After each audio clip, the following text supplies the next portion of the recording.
আসসালামু আলাইকুম, ভার্সিনির থেকে আমি ফারজানা বলছি। আজকে আমি আপনাদের সবার সাথে চিকেন বার্গার রেসিপিটা করে দেখাচ্ছি। তার জন্য প্রথমে আমি এখানে 2 পিস চিকেনের ব্রেস্ট পিস নিয়ে নিয়েছি। তার সাথে 1 চা চামচ আদা রসুন বাটা, 1 চা চামচ মরিচের গুঁড়া এবং 1/2 চা চামচ লবণ,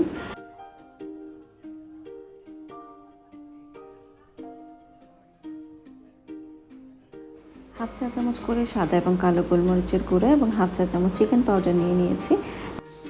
1 চা চামচ সয়া সস ইউজ করছি, 1 চা চামচ ভিনেগার এবং 1 চা চামচ ওয়েস্টার সস, হাফ চা চামচ চিলি সস। এটাকে একটু ভালো মতো মেখে নিচ্ছি এবং এটার সাথে চিকেনের পিসগুলো আমি একটু ভালো মতো মিক্স করে নিয়ে এটাকে 10 থেকে 15 মিনিটের জন্য ম্যারিনেট করতে রেখে দেবো। আপনাদের হাতে যদি সময় বেশি থাকে আপনারা এর থেকে বেশি সময়ের জন্য ম্যারিনেট করে রাখতে পারেন। আমার হাতে ওই দিন সময় ছিল না দেখে আমি 15 মিনিটের জন্য ম্যারিনেট করে রেখেছিলাম।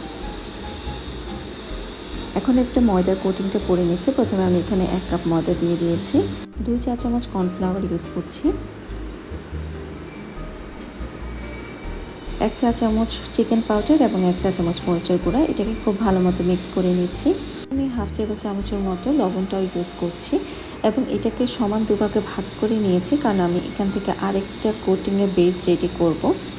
এই ময়দার কোটিংটা থেকে অর্ধেকটা অংশ আমি আলাদা একটা বাটিতে নিয়ে নিয়েছি এবং এটার সাথে একটা ডিম অ্যাড করে দিব। ডিমটা রুম টেম্পারেচারে না হলেও চলবে, এটাতে কোনো প্রবলেম নেই।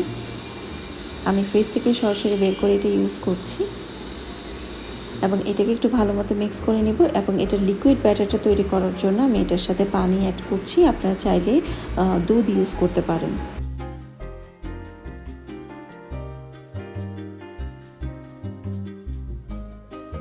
চিকেনের পিসগুলো লিকুইড ব্যাটারটার মধ্যে দিয়ে দিব, তারপর ময়দার কোটিংয়ে কোট করে নেব। লিকুইড ব্যাটারে কোট করার পর এটাকে কিছুক্ষণ সময় দিয়ে ধরে রাখতে হবে, যাতে নিচে যে অবশিষ্ট লিকুইডের ব্যাটারটা থাকে সেটা পড়ে যায় এবং এরপরে এটাকে ময়দার কোটিংয়ে আমি কোট করে নিয়েছি একটু ভালোভাবে। আমি সিঙ্গেল কোটটাই করছি, আপনারা চাইলে ডাবল কোটিং করতে পারেন। সেম ময়দার মিশ্রণে মিক্স করার পর আবার সেই ডিম এবং যে ময়দার লিকুইড মিক্সারটা আছে ওইটার মধ্যে আরেকবার ডিপ করে দেন আবার ময়দার কোটিংয়ে কোট করতে পারেন।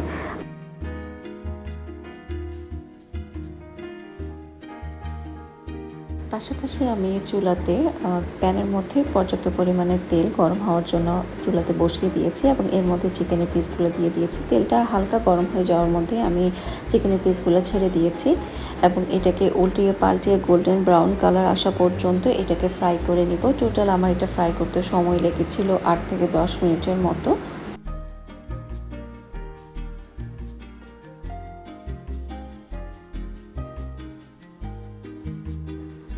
আমি এখানে 2টা বার্গার বানকে হালকা চুলার মধ্যে একটু টোস্ট করে নিয়েছি, কিছু দিয়ে টোস্ট করে নিয়েছি। জাস্ট নর্মাল একটা প্যানের মধ্যে এটা টোস্ট করেছি, কোনো বাটার দিইনি, তেল দিইনি। এটাকে টোস্ট করার পর প্রথমে এর মধ্যে বার্গার সসটা দিয়ে দিয়েছি। এই বার্গার সসের রেসিপি আমার চ্যানেলে অলরেডি আছে। এরপর এর মধ্যে একটা লেটুস পাতা দিয়ে দিয়েছি, উপরে চিকেন পিসটা দিয়ে দিয়েছি, তার উপরে আমি যে মেয়োনিজটা রেডি করেছিলাম হোমমেড মেয়োনিজ সেটা দিয়ে দিয়েছি অ্যান্ড দেন উপরে আরেকটা বার্গার বান দিয়ে এটাকে সার্ভ করে দিচ্ছি। আমি একটা বার্গার একটু কেটে দেখাচ্ছি এটার ভিতরের দেখতে কেমন হয়েছে। এতক্ষণ আমার ভিডিও দেখার জন্য আপনাদের সবাইকে অসংখ্য ধন্যবাদ। সবাই খুব ভালো থাকবেন। আমার চ্যানেলটা সাবস্ক্রাইব করার রিকোয়েস্ট থাকলো। আল্লাহ হাফেজ।